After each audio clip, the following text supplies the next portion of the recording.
صاحبي؟ الكاميرا حلوه بقى، حلوه يا عم بنصور فيديو فيها يا جدعان، هنشوف زي بعض يا جدعان. تعالى يابا نطلع مع بعض في الكادر احسن. في يا عم بيقول لك ان هو الكاميرا ويتصور يا زماله، يبقى نصور مع الراجل ونشوف.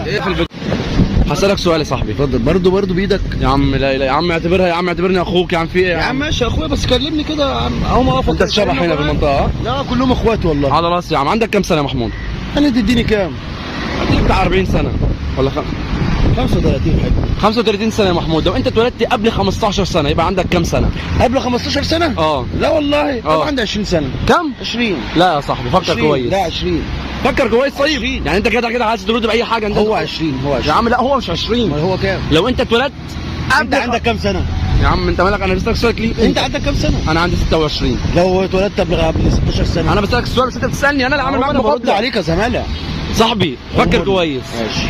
لو انت اتولدت قبل 15 سنه من دلوقتي يبقى عندك